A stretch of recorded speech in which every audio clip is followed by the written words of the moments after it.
Miss Nikki in the house. So we know what we're good at, but we know we're not good at. We spend all of our time. My family know I've been married for 10 years. I have. I had changed my life so much in such a short So I've been doing that for 18 to 19 years. I'm one of those people who I think, I grew up serving the majority, as far as I can remember, as a kid. Hey everyone! Yes, I am Chandra, and allow themselves to be free.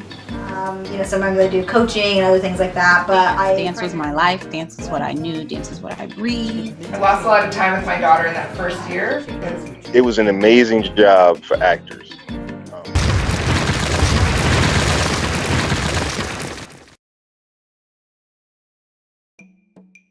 Hey, and welcome to the Commit to Change, otherwise known as C2C podcast that gives a voice to the people that may be considered a small fry in their industry, but are doing big things in their communities.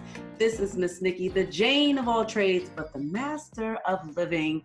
I am committed to introducing local VIPs, which are vivaciously inspiring people to encourage you on your daily journey, as well as let you know what is possibly happening around in your area. So today, we have an awesome guest who I've had the pleasure of seeing grow over the years, who is making her mark, doing her thing, Miss Hannah Dixon. Woo! Thank you so much for that lovely intro. You're welcome. Please, Hannah, you know what? Tell our audience where you're coming from today. Like, where are you located right now? I'm in Bangkok, Thailand right now, which is pretty cool. Yes. See, you could be all over the world and have an interview here with the C2C podcast. Exactly. Yes. All right. Well, let me tell you a little bit about who Hannah is, and then I'm going to give the floor to you, Hannah. All right. So first and foremost, she is an online business mentor and strategist. She has helped over 8,000 millennials create location-independent lifestyles via her company, Digital Nomad Kit. After 10 years of continuous travel, she is considered a digital nomad, thought leader and expert in all things virtual assistants. She has been featured in the James Altucher Report, Women Digital Nomads, Nomadtopia Radio, and numerous other blogs and podcasts on travel and entrepreneurship. And you can usually find Hannah in a hammock eating a burrito. I love it. Not right now, she said. So I love it. So Hannah, I want to let you tell the audience just a little bit more about yourself so they get to know you and learn who is Miss Dixon. Thank you so much. That was excellent. Okay, cool. Well, I'm Miss Hannah Dixon, and I'm currently in Bangkok. Like Nikki said, I've been traveling for 10 years, 11 years now, actually, continuously. So I've been to, I want to say 37 countries now. And aside from the online stuff, I have been, a lot of those years I spent doing sort of work exchanges and crazy experiences. I did like dog sledding and working all kinds of farms and bars, crazy resume. And I now live with my partner here in Bangkok for the next year. That's probably the longest I've settled anywhere in a long time. So it's a big deal. It's a lot of commitment, but it's all fun. And yeah, I mean, you gave me away with the, you said what I do for work, so I don't want to go into that too much just yet, but that's pretty much my lifestyle. Yeah, that's it, I think. Okay. Well, no, you know what? You can go into it because I don't think, not everybody knows what exactly, like what is a digital nomad? What is that? Like, tell us about it. Okay, cool. So it's literally someone who works online, who isn't dependent on a location. So they can travel wherever they want to travel, work from wherever they want to work from, and have clients from all over the world. So that's pretty much what I do. And with the virtual assistant stuff, so I train virtual assistants. I do it with the idea that I would like them to also go location independent, because a lot of people work online but don't realize that they can actually travel and live in other countries quite easily, and just have these amazing experiences. So that's really what I try to do in my work, is to let people know that not only can they work online, but they can also like have like the world at their fingertips and meet amazing people and have clients from countries they've never heard of and all that kind of stuff. So that's pretty much what it is. And I also volunteer for a conference called 7 and 7, which is a digital nomad conference. It's in 7 continents, 7 conferences, 7 continents in 7 years. So we're in year 4 this year. So that's really exciting. It's just like a place where people come together to not only talk about the work aspect of digital nomad life, but the sustainability of the lifestyle itself. So things like having kids on the road, saving for retirement, that kind of stuff. So it's a really growing, I want to call it a trend. I feel like it's a lifestyle. And there's more and more people sort of joining into that. So I think these sort of conversations are important to be having. Wow. So what exactly does a virtual assistant do? Or what don't they do? I mean, if you really break down the words itself, a virtual assistant is someone who assists someone virtually. So whether that's a business or a solopreneur or whatever that is. But the scope of that is really quite endless. I'd say the general tasks are things like social media management, sort of travel booking, general administration, correspondence, that kind of stuff. But I was a virtual assistant for years, and some of the things I was doing were like calling people's kids' schools to like tell them they were going to be late to pick them up, and web development, and going to a trade show on their behalf in a different city because I had the mobility that they didn't have. So it really can be endless, and I think it's really about figuring out an industry you're interested in, and then what skills you have and what you can bring to the table to that industry. Wow, that's fascinating. Wow, Yeah. calling somebody's school, that I didn't even think that was a thing. Wow, that's awesome. Yeah. So now I hear your accent. Can you please tell our audience where's like home for you? Home is a loose concept, but I'm from the UK. I'm from London. Okay, see, so this can be you. You can go from the UK to Bangkok, Thailand. Like you can do everything. So you got to make sure you contact Miss Hannah Dixon so you can find out how you too can travel the world and still make your money to live, I should say, and meet people and travel. Yeah, okay. Anyway, let's continue on. So tell me, so with your base being the UK, what inspired you to commit your life to change to one, get into virtual assisting and then want to travel?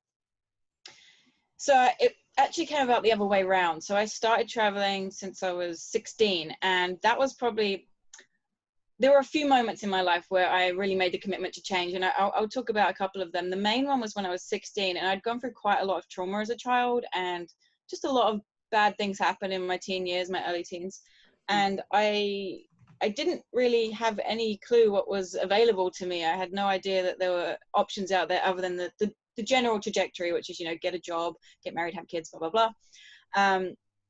And so it wasn't until, it was just before the school holidays in the UK, we had 6 weeks off. I don't know how it works in other places, but that's how we do it. And so just before those 6 weeks, I remember talking to a teacher of mine that I really respected. And she said, well, why don't you travel? I was asking her, like, what should I do this summer? It's 6 weeks of like boredom. What do I do?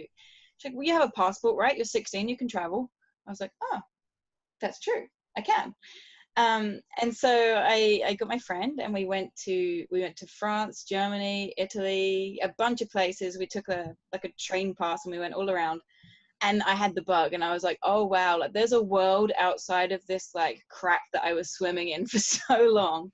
And that's when I made like this really big commitment to myself to be like, okay, I'm going to make this a priority. I'm going to make like having experiences that make me feel good a priority. And then that kind of became a bit of a lifestyle and maybe a little bit of addiction. But eventually what happened was I went back to the UK back and forth for a few years, and then eventually I was just like full-time traveling. And that was great for a long time. Like I said, I had these crazy experiences. And it wasn't until I was in Italy and I was volunteering at a 15th century house doing plastering and learning how to do building stuff and getting my hands dirty with that, that once that ended and I had all this cement on my shoes, and I remember walking to the train station with this cement on my shoes and thinking, I can't afford a new pair of shoes. Like, I've been traveling for a long time and it's been great, but I'm like 26 years old, 25 years old. I can't remember how old I was, but I was like, I can't afford a pair of shoes. This is bad. Like, I've had these cool things, but like, what do I have to show for it other than experiences that oftentimes I hadn't shared with people? Mm-hmm. So it was just all in here and here, I guess. And so I went back to the UK, and I decided that I would just get a job, just a normal job, and just get on my feet again and figure out what I wanted to do with my life for real. And it was within sort of a couple of weeks that I met someone on plentyoffish.com. And they were working in SEO, and they worked from home. And before I knew what a digital nomad was, before I knew about working online, I had never worked online. There were like fireworks in my head. It was like, oh, you work from home on the internet? Like, I can do that and still travel. And it was literally like overnight, I was like, let's start a company together. Because she wasn't doing so great at the time either. And we were like, all right, well, maybe we could put our skills together. I didn't know what my skills were at the time.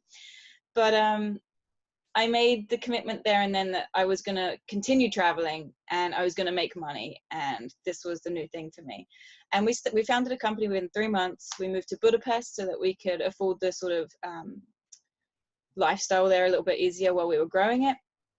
And within 8 months, we were in profit. And then that business closed down, and I started a new business helping other people do what I had done, because I was like, why don't people know about this? So that's kind of my story. And I think the two pivotal moments were my teacher telling me I could travel, because I had no idea before that was even a possibility. And then realizing that I needed new shoes. It was a really big eye-opener to me. Wow, that is really amazing. And then the fact that you met some random person and decided, let's do a business. And I think that, like, you went from not knowing to travel to, I want to create a business. Like, what got you in that mindset to say, yeah, let's do a business and see what happens with it? Like, I mean, honestly, I was just so blown away when she told me that she was working in SEO, which I'd never heard of. So obviously I was like Googling everything. I bought myself a laptop with the little money I had from a bar that I was working in. And I was, listening to Pat Flynn, listening to all these sort of big people she was telling me that I had to follow. They were her idols. And I was like, I don't have a clue who they are. Sure, I'll listen to them. And then I was just like sucked in, and I was like, oh my God, this is a whole new world. And for me, like, that's always been something interesting. Anyway, it's like, oh, it's a whole new country. It's a whole new weird experience. This was a whole new weird experience. And it's evolved over time. And so I've been able to keep that excitement up by traveling and continuously like adapting as well with the work. wow, I'm blown just from the story. That's really amazing. Wow. Oh, if only I had a teacher to tell me to travel. No, that's everyone else's journey, but that's awesome. Like, so the 6-week thing is the same, like, here in Germany. I think it might be like a European thing. And then I know in the States, there are some schools who do year-long schools that have that same type of makeup with, as far as the break is concerned. But yeah, usually I feel you on the traveling, but I usually just travel back to the States to go visit family. So, all right. So tell us what your biggest obstacle was, like when you made this decision to go into it, and then how did you overcome it? Okay. So there were two main obstacles. One was that as I went into the business, I had a lot of limiting beliefs, and a lot of that sort of childhood trauma started coming up in ways that I didn't imagine it would. I realized that maybe a lot of the time that I'd been traveling, I'd been running away from a lot of problems. That was a really big realization. So having to deal with that whilst trying to like move into like a more adult sort of lifestyle with the business and stuff, that was really hard. And then money, because I was used to not having money. So I was used to not having to need money. And so this need became very debilitating at times, even living in a place that was relatively cheap for what I was used to in the UK. And ways that I overcame that, lots of therapy, lots and lots of therapy, lots of confiding in people that I had never told about things before. It felt freeing to just like welcome people into my life, new people that I could genuinely be myself with, even if it was online. And the money stuff, oh my God, like I know that we're probably going to touch on this later, but I read a book that just changed my life, and it's Secrets of the Millionaire Mind by Harv Eker. Oh my God, that book, have you read it? No, but I'm going to. Incredible. It changed everything for me almost overnight, like literally reading that changed. And I read it once every couple of years again now, and it sort of talks about how we're conditioned to see money a certain way by our upbringing and how our parents related to money and how their parents related to money and how it's like this unbroken chain of like money traumas. And so that was really interesting. I noticed that one thing that I noticed was that, and I think this isn't just me, this is universal. I think it's a human sort of thing that we do, is we tend to live within our means. So we would say like, I only need to make 2,000 this month. So you only make 2,000. You make it, but that's all you make. And so I started to shift my mindset to be like, I only need double that, you know? And at the time it was, I only needed 700 euros at the time. So it was like, I only need 1,400 euros. And so I'd start hitting this 1,400 euros because I was believing that I needed that. So I'd trick myself into believing that I needed that. And some ways to do that were like, I would sometimes make small but smart investments that made me a little bit scared. So investing in courses, investing in mentoring, that kind of stuff. So I literally had to make more money. But yeah, that book and a lot of mindset work on money, and then a lot of therapy is what really got me. And I wouldn't say that I overcame them. I would say that I've learned to manage them and work with them. Maybe not the money stuff, because that's kind of, I think at some point when you start receiving money, like, oh yeah. But the trauma stuff, I think that's lifelong. I think that's just something you have to continuously work on and manage and work with, rather than I don't think there's like this place that you get to and it's like, I'm happy now. It's not really a destination, it's just a journey. So that's yeah.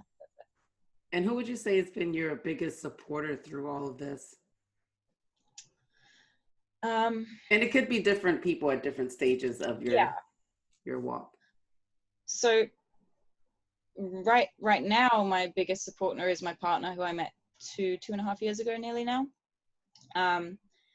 And for numerous reasons, but mostly because I was still in a pretty bad emotional state even up to 2 years ago. And she went through a lot of stuff with me where I went really deep with some really amazing healers and people who helped me out of that.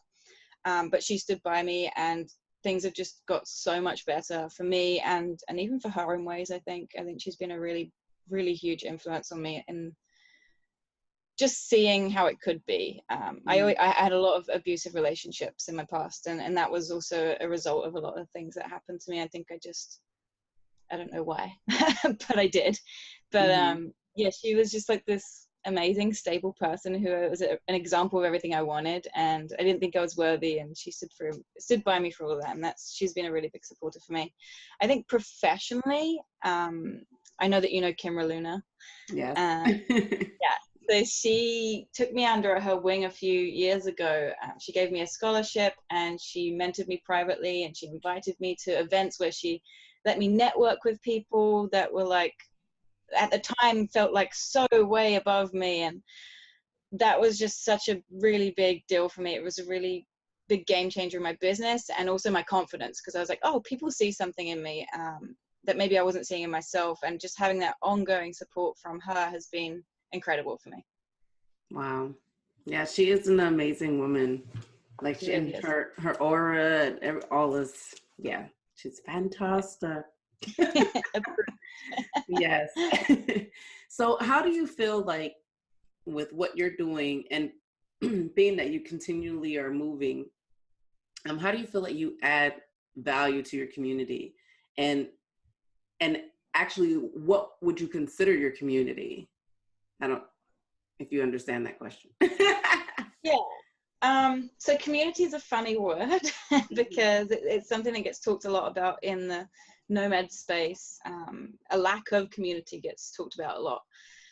And I've sort of created my own online communities, and the reason I've slowed down with the travel is because I have felt disconnected to the local communities that I'm staying in.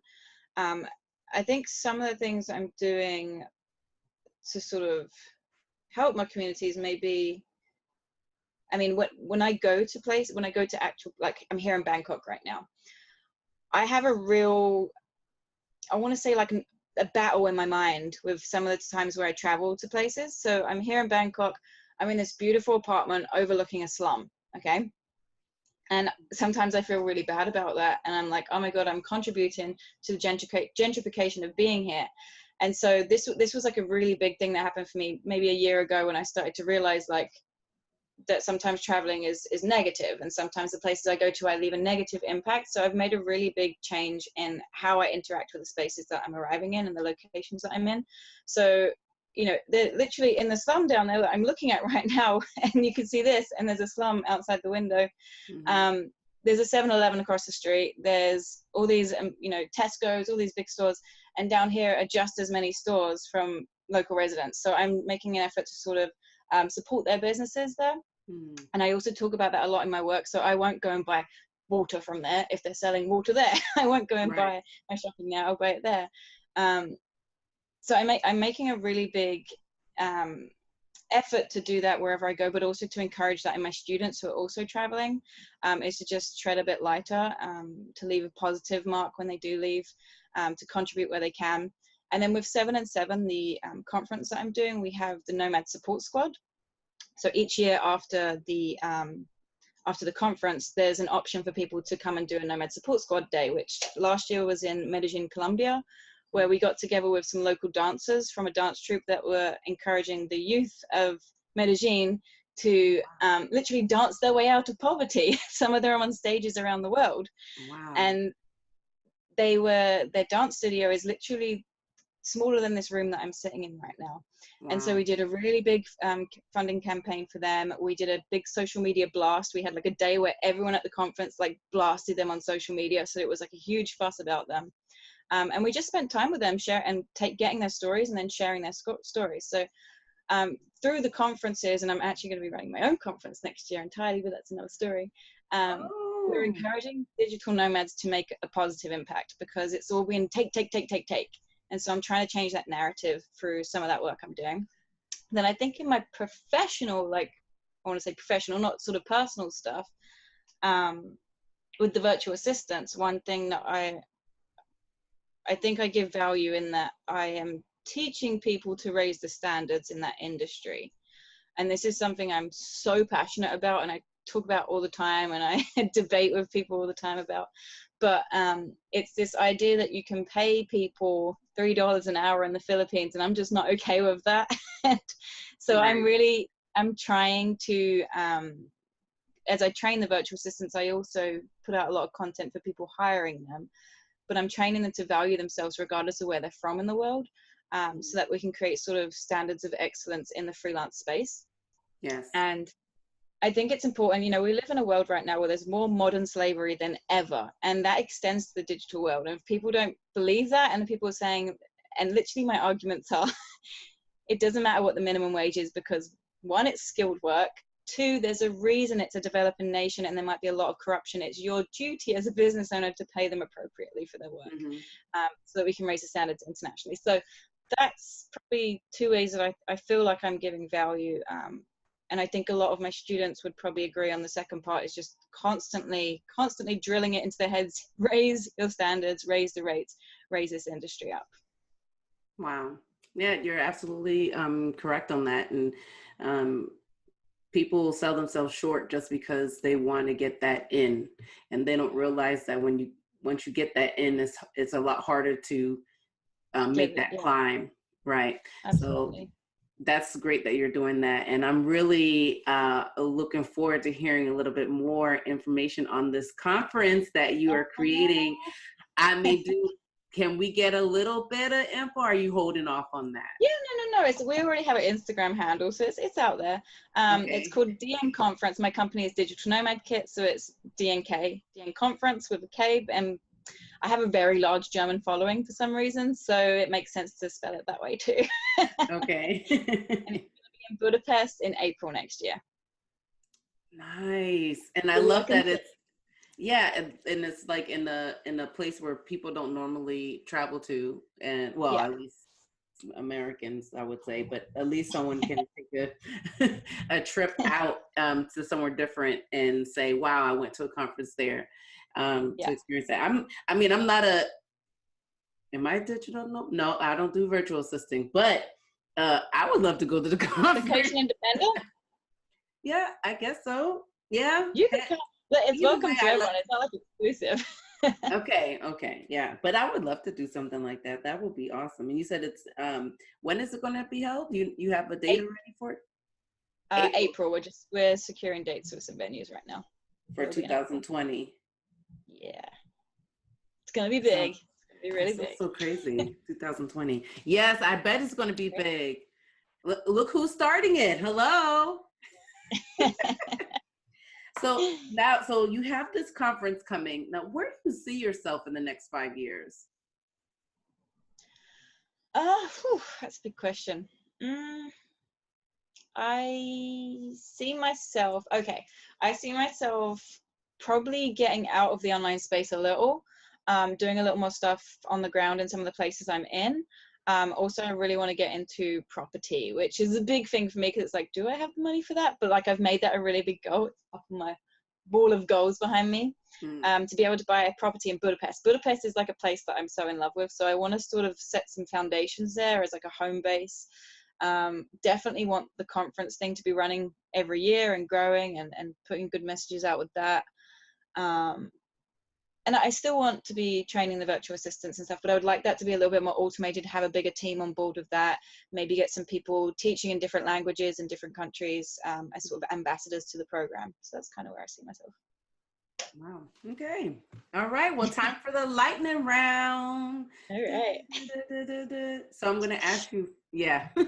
I keep saying every episode, I keep saying I need to get music or something that I can put in the lightning round, but eventually it will happen. I'll find something and I'll like, yeah, that's the perfect music sound for the lightning round.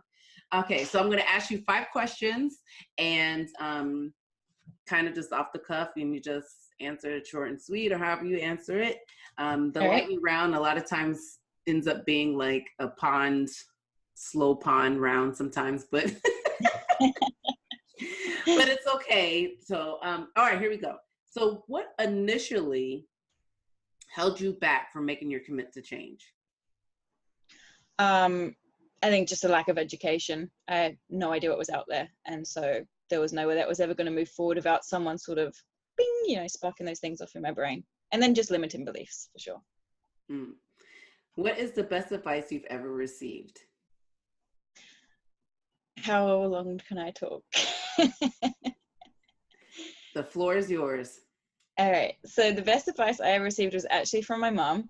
And I want to say 15, 16, around the time I did my GCSEs. I'd never been good at math. Still not good at math. It's just something I refuse to do now. But I remember I studied really hard for my GCSE test, like really, really hard. And I was like, I'm going to get like at least a C, right? I'm going to get a C. And in the UK, the grading system goes all the way down to a U, which literally stands for ungradable. And of course I did the test and I got a U. I think you saw where that was coming. But, and I said to my mom, I said, I can't believe I got a U. Like I really tried to, like I actually invested time and effort in trying to get this right. And she said, don't worry about it. You don't need math. That's what other people are for. And I didn't understand what she meant. And then over time, it sort of became more apparent. And she sort of drilled that message into me, which was that I was really good at art. I was really good at creative products. I was really good at teaching, but I was no good at math. And she said, the people that are good at math are going to be your accountants. The people that are going to be good at painting are going to be the artists. The people that are really good at this, like, and you should stay in your lane and just do what God has given you to do and excel in that. And I think that's the best advice I ever received, because then I stopped trying to do everything, especially then as a business owner, that was a huge thing. I was like, oh my God, like outsource that part, because that's never going to be a thing I do. And just sort of growing that team from the beginning, understanding that everyone's strengths, when everyone was able to shine in their own strengths, like the whole team was so much better. So that was probably the best advice ever. Absolutely. And that's just knowing your gifts and accepting what is and what isn't. So that's fantastic. Did you learn that from a young age? I also try to drill that into my children, because I have girls that are very close in age and they're very, very opposite.